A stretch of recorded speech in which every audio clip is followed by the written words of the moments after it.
Agora, esta noite, quero que vocês abram comigo no 6º capítulo de Marcos. O 6º capítulo de Marcos, começando no versículo 14. Essas palavras: E o rei Herodes ouviu falar dele, porque o seu nome se tornara notório. Agora, isso significa que ele estava ouvindo sobre Jesus, sobre todas as coisas que Jesus estava fazendo os cegos verem, os surdos ouvirem, os mudos falarem, e até ressuscitando os mortos. E o rei Herodes ouviu sobre isso e disse que João Batista havia ressuscitado dos mortos. Disseram: Você cometeu um engano. O nome dele não é Jesus, é João Batista. João Batista ressuscitou dos mortos. Eu matei João Batista quando Salomé dançou diante de mim. Fiquei tão impressionado com a dança dela que prometi dar a ela qualquer coisa em todo o meu reino. E ela pediu que a cabeça de João Batista fosse trazida em uma bandeja. E me arrependi disso. Eu gostava de João Batista, embora não concordasse com algumas das coisas que ele dizia, especialmente quando me acusou de adultério. Mas eu não queria matá-lo. No entanto, fiz uma promessa diante de todos os meus senhores e damas, diante de todos os líderes do estado, de que daria a essa garota qualquer coisa que ela quisesse. E ela pediu a cabeça de João Batista. Então tive que enviar um carrasco para trazer a cabeça dele. E eu sei que ele ressuscitou dos mortos. Essa é a única explicação para esse homem que está percorrendo o país agora e que se tornou muito famoso. Chamam-no de Jesus, mas na verdade ele é João Batista. Por que Herodes disse isso? Ele disse isso porque sua consciência o atormentava. Tudo o que ele conseguia pensar dia e noite era naquela cabeça, na cabeça ensanguentada de João Batista, que ele mandou trazer em uma bandeja, porque uma garota havia feito uma dança sensual diante dele e despertado suas paixões. Vocês sabem que existe um fundo de consciência em quase todas as grandes agências dos Correios nos Estados Unidos? Se você enganou o governo e sua consciência o incomoda, pode enviar dinheiro para esse fundo de consciência. Isso acontece em todo o mundo. Crianças pequenas sabem que certas coisas são erradas, onde quer que estejam. Quem disse isso a elas? Agora, quando o vento vem dessa direção, os aviões passam porque o aeroporto está bem aqui perto, e eles voam baixo sobre o estádio.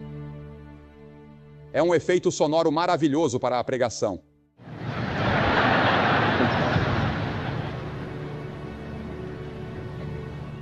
Mas a consciência é o tribunal moral da alma. E a consciência não estabelece uma lei, mas avisa sobre a existência de uma lei.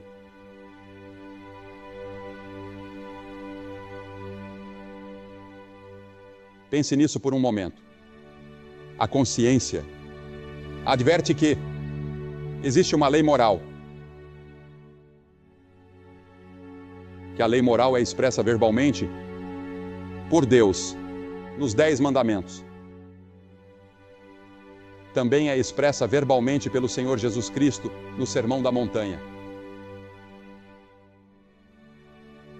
Essas são leis. E a consciência foi colocada dentro de você para avisá-lo quando você está quebrando uma delas.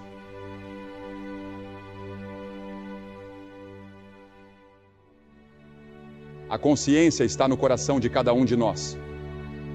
É como uma pequena luz vermelha e se acende. Algo dentro do seu próprio coração e da sua própria alma que pisca em alerta e diz: não faça isso. Você está errado. E a maioria de nós vai contra a própria consciência repetidamente. E em um momento, vou mostrar como pagamos por isso. Porque a Bíblia fala de vários tipos de consciência. Primeiro, há a consciência má. Hebreus 10, 22. Cheguemo-nos com um verdadeiro coração, em plena certeza de fé, tendo os corações purificados de má consciência e o corpo lavado com água limpa. Em outro lugar, a Bíblia fala da consciência contaminada. Tito 1,15. Todas as coisas são puras para os puros, mas para os contaminados e infiéis, nada é puro. Antes, a sua mente e consciência estão contaminadas. Você pode ter uma consciência má e uma consciência contaminada. E aqui está o que mais me impressiona nesses versículos.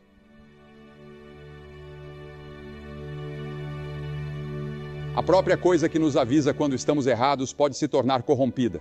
É como um pequeno sino que deveria soar de forma clara, mas que se racha e passa a emitir um som distorcido. E é verdade.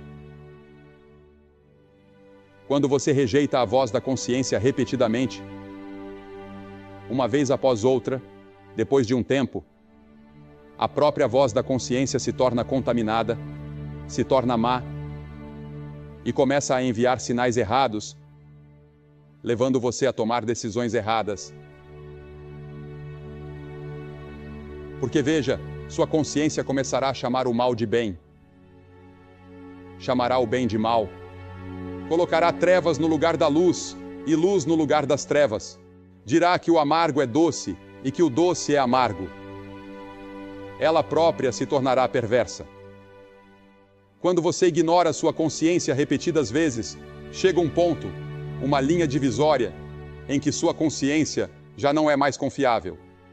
Na verdade, ela começará a guiá-lo na direção errada. E quando você chega a esse ponto, você entrou em uma situação extremamente perigosa na sua vida. De outra maneira, não teriam cessado de ser oferecidos, porque os que prestam o culto, uma vez purificados, não teriam mais consciência de pecado.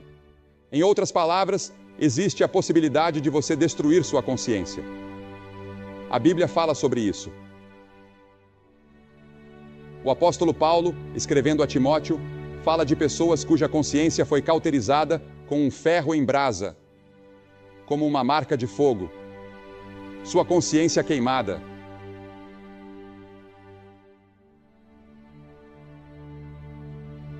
Sua consciência foi afastada como amiga e conselheira, e volta na forma de remorso, voltando de tantas maneiras diferentes.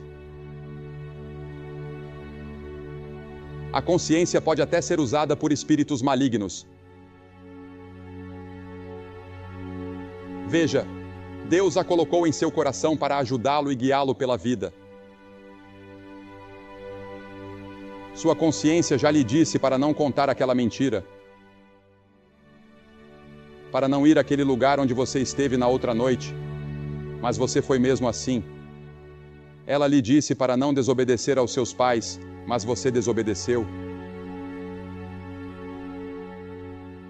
E assim você vai tornando sua consciência cada vez mais dura. O Espírito Santo usa a consciência para convencê-lo do pecado, da justiça e do juízo. O Espírito Santo usa a consciência para atraí-lo ao Senhor Jesus Cristo. Mas você diz não, não, não, não, não.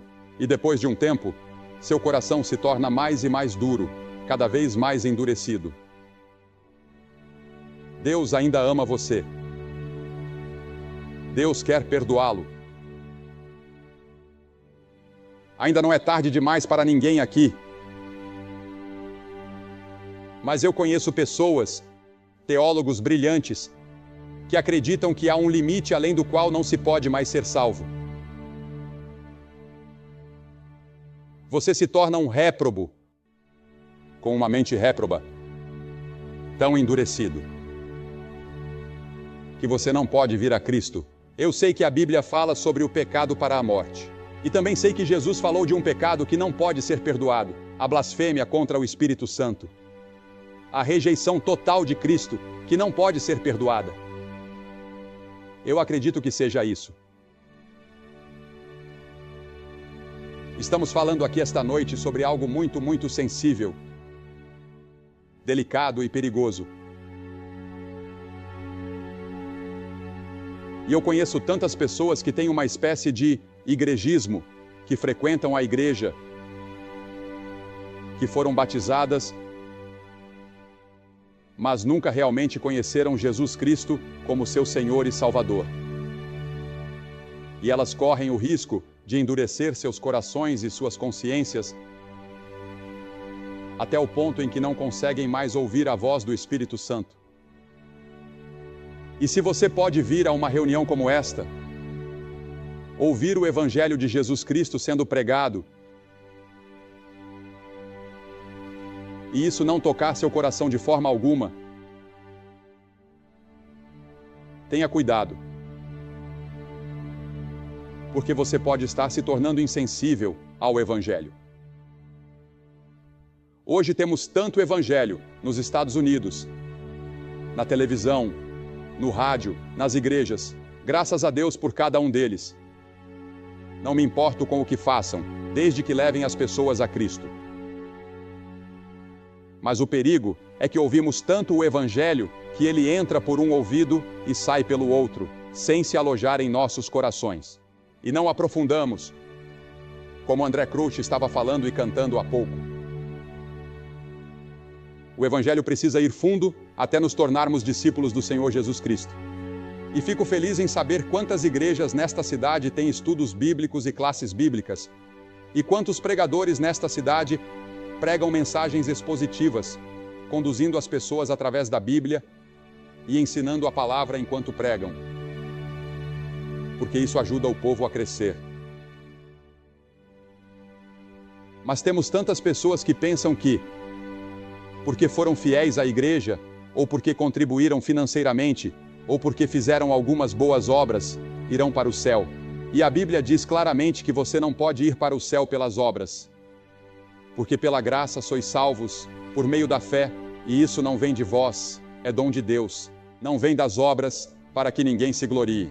Se eu pudesse conquistar o céu por meio das minhas obras, Cristo nunca teria morrido na cruz. Se eu pudesse me salvar através das minhas obras, eu trabalharia da manhã até a noite, o dia todo, e ainda assim não seria suficiente. Porque eu fiquei aquém da glória de Deus. E foi por isso que Cristo foi até a cruz, pagou a penalidade e o preço dos meus pecados e me deu a vida eterna. E aqui está algo interessante que aconteceu quando aceitei a Cristo. E isso acontecerá com você. Sua consciência pode ser restaurada, sensível novamente, como a consciência de uma criança.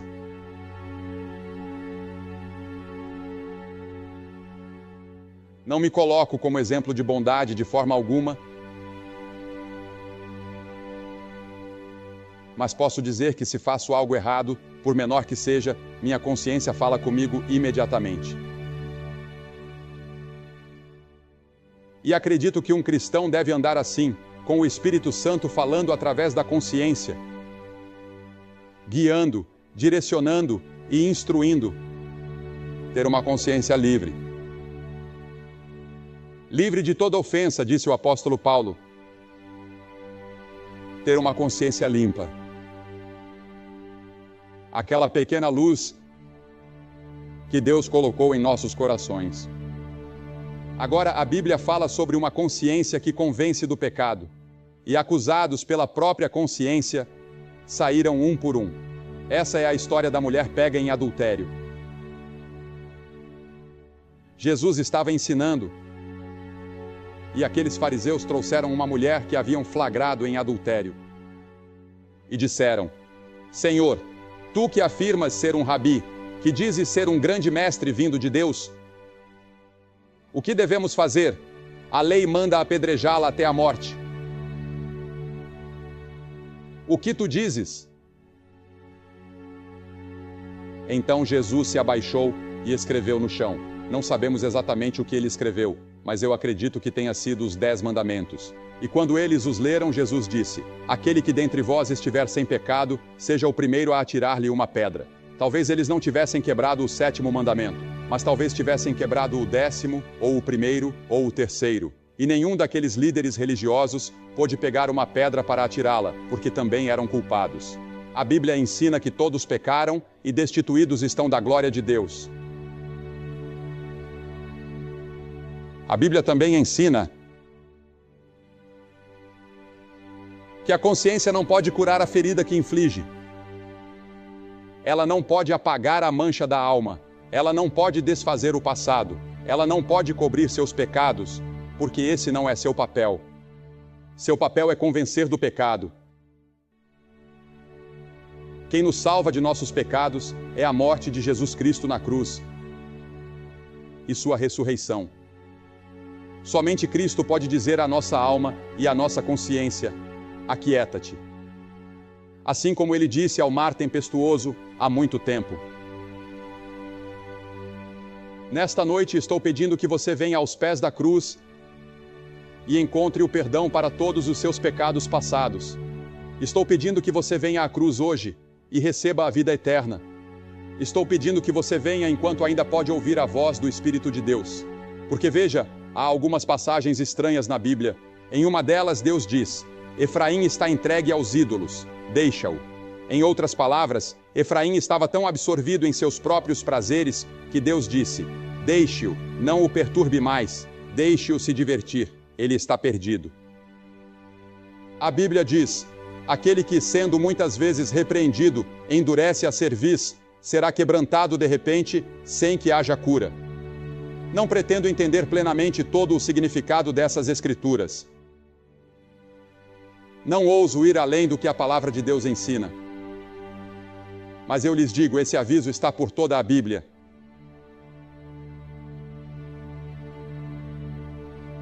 Eu me lembro de uma história que costumavam contar anos atrás. Acho que foi o Dr. R.G. Lee quem a contou, sobre um homem nas cataratas do Niágara. Lá existe um lugar chamado Ponto Além da Redenção. E esse homem, que já havia nadado pelo Canal da Mancha várias vezes, veio para a América e disse: eu vou nadar no rio Niágara, justamente naquele ponto em que dizem que é impossível atravessar. Uma grande multidão se reuniu para assistir. Ele mergulhou e começou a nadar com braçadas poderosas. Era um homem forte e um nadador veloz. Quando chegou ao ponto chamado Ponto da Redenção, ele acenou para a multidão e continuou nadando. Encontraram seu corpo rio abaixo, muito distante dali. Existe um ponto além do qual você não pode ir. Há um ponto na sua rejeição a Cristo, ou na sua negligência para com Cristo, que, se ultrapassado, coloca em risco eterno a sua alma. Hoje à noite, estou pedindo que você se renda a Cristo. Você pode perguntar: o que eu preciso fazer? É muito simples. Deus tornou isso tão simples que qualquer pessoa, seja analfabeta ou doutorada, cega ou surda, de qualquer raça, em qualquer parte do mundo, pode fazer o que ele pede. Ele apenas pede que você creia, mas essa palavra crer significa muito mais do que simplesmente acreditar. Significa confiar, apoiar-se completamente, colocar sua fé total e incondicionalmente nele. E isso significa que você está disposto a se arrepender dos seus pecados, o que também implica uma mudança de vida, uma transformação no seu modo de viver. A partir de agora, Deus vem em primeiro lugar. Não é sua luxúria, nem os seus ídolos, nem seu trabalho, mas Deus. Cristo se torna o Senhor da sua vida, e você o recebe como Senhor e Salvador.